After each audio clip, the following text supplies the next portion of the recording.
حضرت غوث پاک جیلانی شیخ عبدالقادر رضی اللہ تعالیٰ غوث اعظم درمیان اولیاء چو محمد درمیان انبیاء. غوث اعظم کا ولیوں میں وہی مقام ہے جو نبیوں میں رسول کریم کا مقام ہے. حضرت غوث پاک رضی اللہ تعالیٰ عنہ کو اللہ نے بڑے اعزازات سے نوازا. ایک اعزاز اللہ نے یہ دیا کہ ماں کی طرف سے حسینی ہیں، باپ کی طرف سے حسنی سید. نانا بھی اللہ کے ولی، دادا بھی اللہ کے ولی، پھوپھی بھی اللہ کی بہت بڑی ولی ہے، بہت بڑی ولی. والد گرامی، آپ نے وہ سیب والا واقعہ تو بڑا ہی سنا ہوا ہے، اس طرف تو میں نہیں جاتا. ماں بھی اللہ کی بہت بڑی ولی ہے. یہ اللہ نا اسباب بناتا ہے، خود ماحول بناتا ہے. آپ کے جو والد گرامی تھے ان کا نام تھا ابو صالح سید موسیٰ جنگی دوست رحمت اللہ علیہ. بادشاہ کے کچھ سپاہی تھے جو مٹکے اٹھا کے جا رہے تھے، اور مٹکے تھے شراب کے بھرے ہوئے، مٹکے اٹھا کے جا رہے تھے. حضرت سید محمد موسیٰ جنگی دوست رحمت اللہ علیہ بھی قریب سے گزرے. یہ کیا ہے بھائی؟ بدبو سے سمجھ تو گئے. تصدیق کے لیے پوچھا کیا ہے؟ انہوں نے کہا جناب یہ بادشاہ کا سامان لے کے جا رہے ہیں. آپ تو جھنڈے والی گاڑی کو ویسے نہیں نہ پوچھ سکتے، سوال ہی نہیں پیدا ہوتا. آپ چونکہ جمہوری لوگ ہیں، آپ نے تو بس دفتر بنانا ہے. جب الیکشن ہوگا نا اپنے دروازے کے سامنے سارے محلے سے لڑائی لینی ہے کہ ووٹ میرے آکے دیں. پھر ٹھیک 1.5 مہینے کے بعد سجدہ صاف بھی کر جاتے ہیں، بندہ غلط سی میں نے پتہ ہی نہیں لگا. تو یہ پہلے سوچنا تو تھوڑا سا صحیح. بلا وجہ الیکشن تو روز کبھی کبھی آئے گا، تو ہم نے ایک جگہ تو روز رہنا، ایک دوسروں سے جھگڑے کرنا اور معاذ اللہ تعالیٰ غیبتیں کرنا، عزتیں اچھالنا، یہ مسلمان کا شیوا نہیں ہے. حضرت غوث پاک کے والد نے پوچھا کیا لے کے جا رہے؟ بادشاہ کا سامان ہے جی. ہاتھ میں ڈنڈا تھا، 3 مٹکے تھے شراب کے بھرے ہوئے. زور سے ایک ایک ڈنڈا مٹکوں پہ مارا تو مٹکے ان کے سروں پہ ٹوٹ گئے. بادشاہ سلامت، ہم ساری تقریباً بادشاہ سلامت ہوتے ہیں. یہ کسی کی جرت ہے مطلب میرے گھر کے معاملے میں مداخلت کرے ہو، پھر بادشاہ ہو. لوگوں نے جا کے بڑی غیبتیں کی، بڑی بڑی کہانیاں سنائیں. اس نے تو توڑ دیا جی مٹکے آپ کے، نے کوئی حال نہیں چھوڑا. تو بادشاہ کہنے لگا بلاؤ سید موسیٰ پاک جنگی دوست رحمت اللہ علیہ کو بلا لیا. تو کہنے لگے بادشاہ تمہیں پتا تھا مٹکے کس کے ہیں؟ آپ فرمانے لگے پتا تھا مجھے. کہا کیوں توڑے؟ فرمایا اس لیے توڑے کہ مجھے تیرے اوپر رحم آ گیا تھا، تو اگر شراب پیے گا تو دوزخ میں جلے گا. مجھے رحم آیا تھا، میں نے توڑ ڈالے. تو کہنے لگا آپ کون ہیں؟ تو آپ فرمانے لگے میں محتسب ہوں، میری حساب کتاب لینے کی ڈیوٹی ہے. محتسب ہوں، غلط آدمی کا حساب کروں گا. تو بادشاہ کہنے لگا کس نے ڈیوٹی لگائی آپ کی؟ فرمانے لگے میری ڈیوٹی میرے رب کریم نے لگائی ہے، میری ڈیوٹی اللہ نے لگائی. تأمرون بالمعروف وتنہون عن المنکر، مسلمان کے ذمے ہے اچھائی کا حکم دے گا، برائی سے روکے. یہ ذمہ داری ہے میری، اللہ نے ڈیوٹی لگائی ہے. بادشاہ پہ اتنا روب طاری ہوا کہ کہنے لگا حضور آپ کی بڑی مہربانی، آپ نے یہ کام کیا. کہنے لگا جناب اگر آپ اجازت دیں تو میں بھی آپ کو محتسب نہ بنا دوں، آپ میرے وزیر بن جائیں. کوئی بندہ اس طرح کا کام کرے تو اسے روکیں. تو آپ فرمانے لگے نہیں، تو اپنی نوکری سنبھال کے رکھ، جس سے اللہ ڈیوٹی پہ لگائے اسے پھر بندوں کی ڈیوٹیاں نہیں کرنی چاہیے. یہ اعزاز اللہ نے انہیں دیا، یہ شان رب کریم نے عطا فرمائی. ان کے صاحبزادے تھے حضرت غوث پاک جیلانی رضی اللہ تعالی عنہ. اللہ تعالیٰ نے جب کسی شخص سے کام لینا ہوتا ہے تو اللہ اس کے لیے اسباب بھی خود ہی پیدا کر دیتا ہے. علامہ اقبال اپنے استاد کی بڑی قدر کرتے تھے، شمس العلماء کی. تو ایک دن حضرت شمس العلماء سے کہنے لگے استاد جی آپ کی مہربانی سے پڑھ گیا ہوں. تو فرمانے لگے پتر تیری کلاس میں تو 250 لڑکا تھا، میری مہربانی تو سب پہ تھی، پر سارے تو اقبال نہیں نہ بنے. فرمانے لگے تیرے اندر بھی کوئی خوبی تھی، اس کی وجہ سے اللہ نے تجھے یہ اعزاز، کوئی چیز تیرے اندر بھی. اللہ تعالیٰ جب کسی بندے کو نوازتا ہے نا تو بندہ بھی محنت کرتا ہے، لیکن اس کی محنت سے زیادہ اللہ کے فضل کا دخل ہوتا ہے. اور بندے کئی دفعہ کہنے لگ جاتے ہیں بڑی مشقت کی، بڑی محنت کی، کچھ بھی نہیں ہوتا. زیادہ اللہ کے فضل کا انحصار ہوتا ہے. رب جیسے چاہتا ہے ویسے فیصلے دیتا ہے. آپ فرماتے ہیں کہ میں چھوٹا سا تھا، والد انتقال کر گئے، والدہ تھی میری اور ہم 2 بھائی تھے. فرماتے ہیں بچے کھیلنے کے لیے نکلے تو میں بھی ان کے پیچھے کھیلنے نکل گیا. ایک بیل بچوں کے قابو آ گیا، تو بچوں کے قابو کو چیز آ جائے تو پھر وہ اس کا جو حال ہوتا ہے وہ تو ہمیں پتہ ہی، ہم سارے بچے رہ چکے ہیں۔ تو کہتے ہیں وہ بیل قابو آ گیا، کوئی اس کے کان چھیڑتا، کوئی اس کی دم چھیڑتا، کوئی اس کے سینگ چھیڑتا، کوئی کسی جگہ سے اسے تنگ کرتا، مختلف بچے اس کو نا دم سے پکڑ کے ہلاتے، بیل بھاگتا۔ حضور غوث پاک فرماتے ہیں میں بھی آگے بڑھا، اور میں نے جب اس کی دم پکڑ کے ہلائی تو بیل نے میری طرف منہ کیا اور کہنے لگا عبد القادر تو نہ ایسے کر، بول کے کہنے لگا تو نہ ایسے کر، تجھے رب نے ان کاموں کے لیے پیدا نہیں فرمایا۔ آپ فرماتے مجھے اتنا خوف طاری ہوا، بیل کو بولتے دیکھا تھا پہلی دفعہ، بیل کو۔ اب میرے سنی کو بھی دلیلوں کی ضرورت ہوتی ہے نا، دلیل نہ دیں، کسی بزرگ کی بات سنائیں تو سنی بھی تھوڑا تھوڑا دائیں بائیں دیکھتا ہے۔ یہ شور ایسا ہوا ہے نا، پراپوگنڈا ایسا ہے۔ میں حدیث پاک سنا دیتا ہوں۔ رسول کریم صلی اللہ تعالیٰ علیہ وآلہ وسلم فرماتے ہیں ایک شخص نے بیل پہ سواری کر لی تھی۔ بیل سواری کے لیے نہیں پیدا کیا گیا، سواری کے لیے اونٹ ہیں، خچر ہیں، گھوڑے ہیں، گدھے ہیں، بیل کھیتی باڑی کے لیے۔ اس شخص نے جب بیل پہ سواری کی تو بیل پیچھے مڑ کے دیکھنے لگا اور کہنے لگا یار تو بڑا بیوقوف ہے، بول کے کہنے لگا مجھے اللہ نے سواری کے لیے نہیں پیدا کیا، میرے سے وہ کام لے جس لیے میں پیدا کیا گیا ہوں۔ تو بندہ ڈر گیا، کہنے لگا بڑی حیرانگی والی بات نہیں کہ بیل بولتا ہے، تو بیل پھر بول پڑا۔ کہنے لگا اس سے بھی زیادہ حیرانگی والی بات ہے۔ اس نے کہا وہ کیا؟ کہنے لگے مدینے میں نبی پاک آ گئے ہیں اور تو نے ابھی تک کلمہ ہی نہیں پڑھا، یہ اس سے بھی زیادہ حیرانگی والی بات ہے۔ جامع المعجزات میں حدیث موجود ہے، حضور آ گئے اور تو نے کلمہ ہی نہیں پڑھا۔ وہ شخص کہتا ہے میں سر پٹ دورا، جب آ کے سامنے کھڑا ہوا تو حضور مسکرائے، فرمایا آجا پڑھ لے کلمہ، مجھے پتا ہے تجھے کس نے بھیجا ہے۔ اللہ والوں کی باتیں مان لیا کریں، میں بڑی ذمہ داری سے کہتا ہوں رب کریم کے کوئی بندوں کی بات کتاب و سنت کے خلاف نہیں ہوتی، وہی تو کتاب و سنت آگے پہنچانے والے ہوتے ہیں۔ تو حضور غوث پاک فرماتے ہیں میں وہ ڈر کے گھر آیا، جب گھر پہنچا تو میرے کانوں میں آواز آ رہی تھی لبیک اللہم لبیک لبیک لا شریک لک لبیک۔ فرماتے میں چھت پہ چڑھا اور میں نے جیلان میں اپنی چھت پہ کھڑے ہو کے دیکھا تو حج کے دن تھے، میری سیدھی نظر میدان عرفات پہ گئی، لوگ میدان عرفات میں بیٹھ کے لبیک لبیک پڑھ رہے تھے۔ پہلے میں وہاں سے ڈر کے آیا، پھر چھت سے ڈر کے نیچے اترا، ماں کو ساری بات بتائی تو کہتی میری ماں کہنے لگی بیٹے جب تو پیدا ہونے والا تھا تو مجھے بڑی بشارتیں ملتی۔ فرماتے ہیں ماں نے نا کھولا بکسا صندوق تو 80 دینار نکالے، فرمایا پتر تم 2 بھائی ہو اور تمہارا باپ کل جاگیری 80 دینار چھوڑ گیا، 80 40 تمہارے 40 تمہارے بھائی کے۔ فرمایا بیٹا ایک بات کا خیال رکھنا، میں اور تمہارا باپ کوئی نہیں، بھائی چھوٹا ہے، میں پیچھے نہیں آ سکتا، یہ 40 دینار لے جا اور جا بغداد چلا جا کے تعلیم حاصل کر، بیٹے میں پہنچ نہیں سکتی، خیال رکھنا۔ غوث پاک فرماتے ہیں 12 سال میں نے تعلیم حاصل کی یارو، میں نے پتے بھی کھائے، اور خود آپ کا فرمان موجود ہے، فرماتے ہیں ایسی سختیاں بھی دیکھیں، ایسی سختیاں بھی دیکھیں کہ پتھروں اور پہاڑوں پہ گزرتی تو شاید پگھل جاتے، لیکن میں نے اپنے نبی کا دین پڑھا۔ اب تو پیر کے گھر میں جو پیدا ہوتا ہے وہ علم لدنی والا ہوتا ہے، کہتے ہیں صاحب دا پتر ہے، او خدا کے بندے صبر کر۔ اگر غوث پاک حسنی حسینی سید ہو کے باقاعدہ پھٹی پہ بیٹھ کے پڑھتے ہیں، تو کس پیر کا مرید ہو گیا جسے علم ہی کوئی نہیں، جو جاہل آدمی ہے؟ یہ ضروری ہے، علوم دینیاں ضروری ہیں، اس کے بغیر کام نہیں چلتا۔ اور غوث پاک رضی اللہ تعالیٰ عنہ کی آپ پوری زندگی پڑھ کے دیکھ لیں، غوث پاک تمام اولیاء کے امام ہیں، ساری زندگی۔ غوث اعظم سے کسی نے پوچھا آپ نے سب سے زیادہ دین کا کام کس طرح کیا، تو فرماتے ہیں تقریر کے ذریعے۔ اب تقریر کرنے والا مولوی ہوتا ہے اور تویز دینے والا، سبحان اللہ۔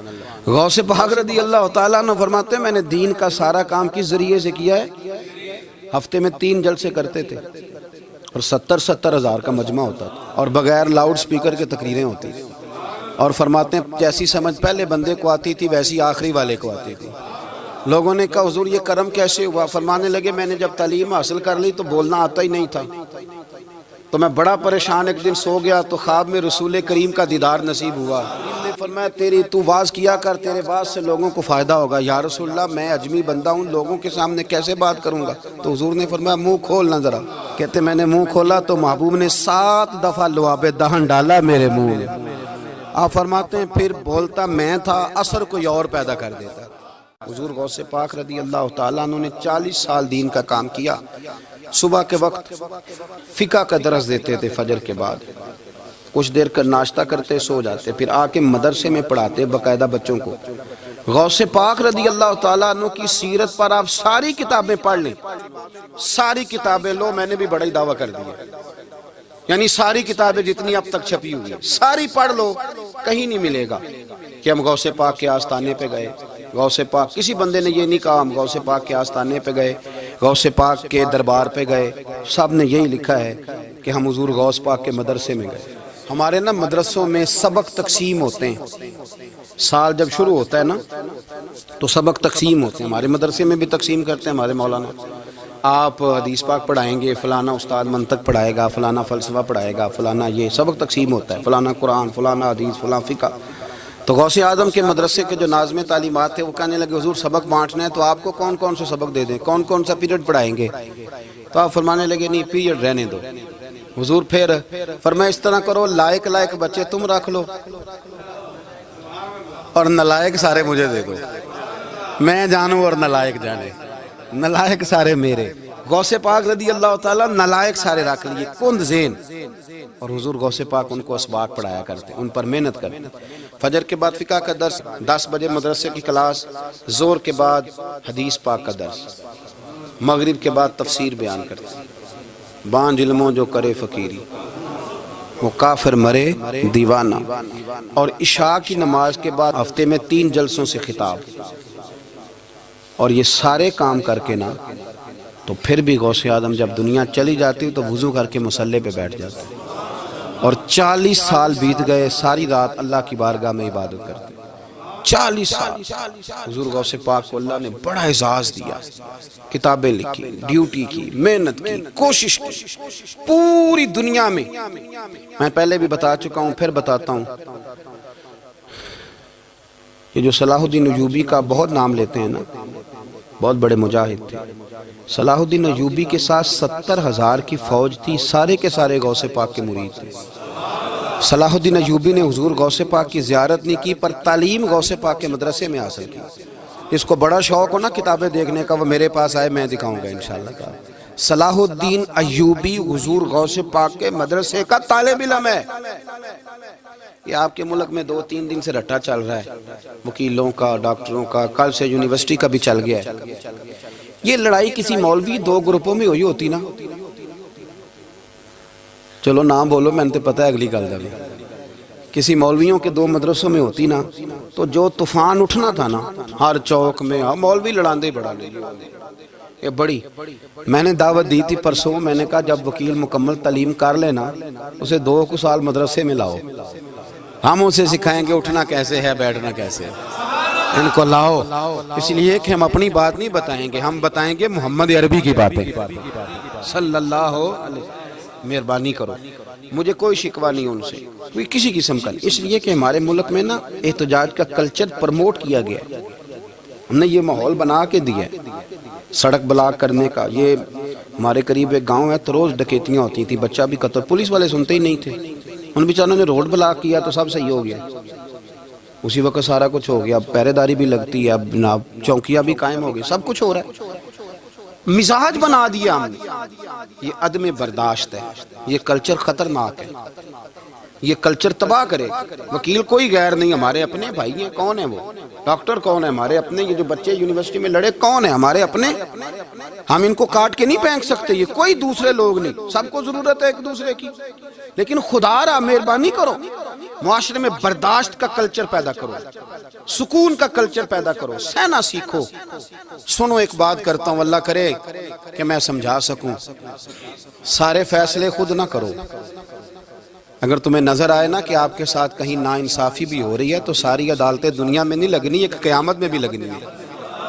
ہاں امام حسن کو زہر دے دیا گیا تو امام حسین کہنے لگے بھائی بتاؤ کس نے دیا ہے؟ فرمایا حسین اگر وہی وہ نہیں جس پر مجھے شک ہے تو میں کسی آدمی کا بلا وجہ تمہیں نام کیوں بتا دوں؟ کہا پھر بھائی آپ اشارہ تو نہیں بتا دیں؟ تو فرمایا حسین اگر وہی ہے نا جس پر مجھے شک ہے تو پھر بھی میں نے فیصلہ اپنے رب پہ چھوڑ دیا۔ فرمایا میرے رب سے زیادہ بہتر فیصلے کرنے والا کوئی موجود کچھ فیصلے اللہ پہ چھوڑ دیں. آپ یقین کریں آپ کو بڑا ہی مزہ آئے گا, آپ کو سکون آئے گا زندگی میں. کچھ فیصلے اللہ پہ چھوڑو, برداشت کا کلچر پرموٹ کریں اس وطن کے اندر. یہ بڑا پیارا ملک ہے, اس میں برداشت کا کلچر پیدا کریں. وکیل کو ہر وقت ڈاکٹر کی ضرورت ہے, ڈاکٹر کو ہر وقت وکیل کی ضرورت ہے. ہم ایک دوسرے کے بغیر دیکھیں نا, میں نے آئین بھی رکھا ہوا ہے پاکستان کا, لیکن اس کے باوجود کوئی مسئلہ بن جائے تو میں کسی وکیل صاحب کو فون کرتا ہوں. میرے دوست ہے, میں پوچھتا ہوں کہ یار یہ مسئلہ ہے, اس کا کیا حل ہے. ہم مل کے رہتے ہیں معاشرے میں. برداشت کے کلچر کو پرموٹ کریں, پیار کریں, محبت بانٹیں. یہ وطن ہے, اس کو مل کے سنواریں گے تو انشاءاللہ تعالیٰ یہ رسول اللہ کے دین کا قلعہ بنے گا بڑا مضبوط.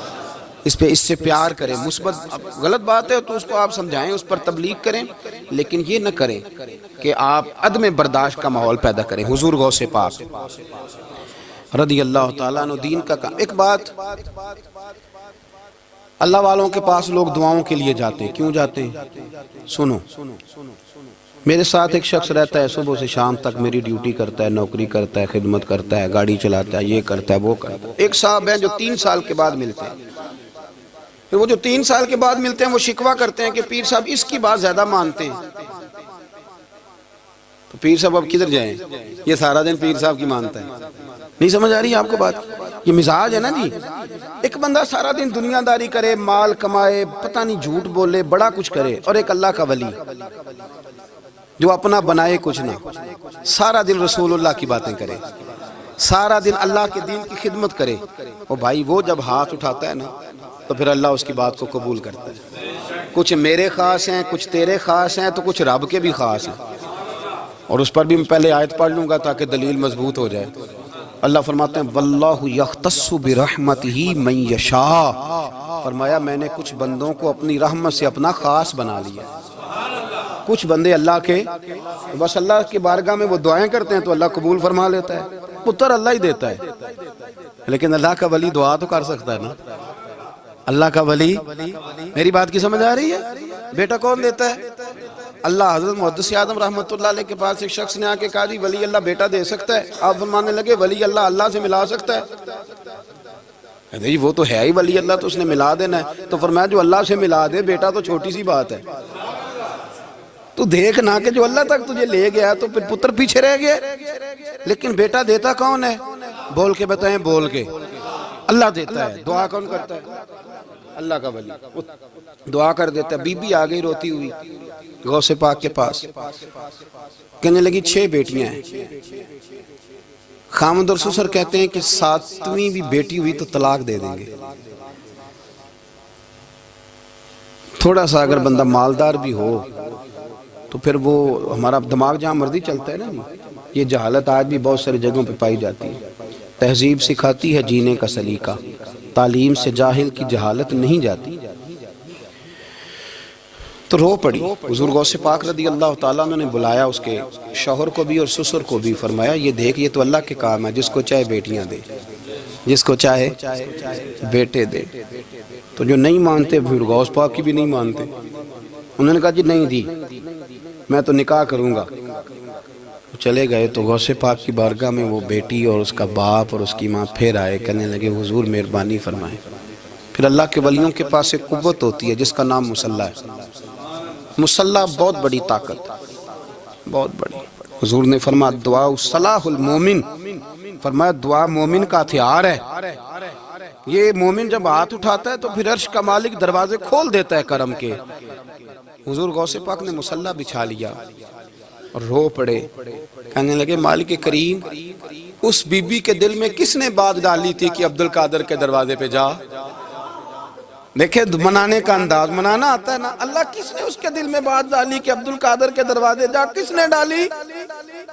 اور مالک اگر تو نہیں ڈالی تھی تو کیا تو اب اپنے عبد القادر کو رسوا کرے گا؟ اگر تو نہیں بھیجا ہے کہ ادھر جا تو اب تو رسوا کرے گا؟ حضور غوث پاک رضی اللہ تعالیٰ عنہ دعا مانگ کے چہرے پہ ہاتھ پھیرے, بچی کے سر پہ ہاتھ رکھا, فرمانے لگے پتر جا, مجھے امید ہے اللہ نے 6 بیٹیاں دی ہیں تو 7 بیٹے بھی عطا فرمائے گا. تو بی بی کہتی ہے پھر رب نے فضل فرمایا اور 7 ہی بیٹے عطا فرمائے. پھر 7 ہی بیٹے رب کریم نے دیے. تو جو اللہ کی مان تھا پھر اللہ بھی اس کی. تو اس میں اختلاف کی کیا بات ہے؟ یہ سادی سی بات ہے. ایک بغداد کا سوداگر تھا, بڑا مالدار تھا۔ ایک دن اس نے بغداد کے سارے علماء اور مشائخ کی دعوت پکائی تو غوث پاک کے پاس بھی آیا، کہنے لگا حضور شام کا کھانا ہے۔ آپ نے اس کا چہرہ دیکھا تو وہ رو پڑا، کہنے لگا بغداد کے پیر انکار نہ کرنا۔ آپ نے فرمایا تو جا میں آؤں گا۔ شاگرد مرید کہنے لگے حضرت جی آپ بڑی مشغولیت تھی شام کو، فرمایا اتنا بڑا آدمی جب رو پڑتا ہے تو لگتا ہے بڑا مجبور ہے، چلیں گے۔ شام کو جب اس کے دروازے پہ گئے تو کھانا بھی اس نے چنا تو ساتھ اس نے ایک ٹوکرا ایک صندوق بھی لا کے رکھا، اوپر سے خالی۔ جب غوث پاک نے اٹھ کے دیکھا تو اندر اس سوداگر کا بیٹا، اس تاجر کا بیٹا، دونوں ٹانگوں سے معذور، دونوں ہاتھوں سے معذور، ایک ہی بیٹا اپاہج ہے۔ وہ تاجر رو پڑا، کہنے لگا حضور بڑی دنیا جانتی ہے، بڑا مال ہے، اور جب تنہا بیٹھتا ہوں تو کھول کے روتا ہوں۔ وہ بے نیاز ہے نا، ساری زندگی کے بعد ایک بیٹا دیا تو وہ بھی اپاہج ہے۔ حضور بال سفید ہو گئے، لوگوں کی اولاد بڑھاپے کا سہارا بنتی ہے، میں بوڑھے وقت میں اس کو اٹھا کے پیشاب پخانے کے لیے لے کے جاتا ہوں۔ بغداد کے عبدالقادر سنا ہے جب تو دعا مانگتا ہے تو رب قبول فرما لیتا ہے، تو مہربانی فرما اگر میرا پتر ٹھیک ہو جائے، میرا زور کوئی نہیں مالک، بے نیاز ہی بڑا ہے، اگر مہربانی ہو جائے۔ تو غوث پاک نے پھر مصلی بچھایا، مصلی بچھا کے کہنے لگے مالک تو اپنے بندوں کے دل میری طرف کیوں موڑتا ہے، اور اگر موڑتا ہے تو پھر رحمت کی نظر فرما، بندہ نوازی فرما۔ ایک باپ اتنے رو رو کے آنسو بہا رہا ہے تو کرم نوازی فرما۔ حضور غوث پاک نے ابھی چہرے پر ہاتھ نہیں پھیرے کہ بچہ اللہ اکبر کہتا ہوا صندوق سے باہر نکل آیا۔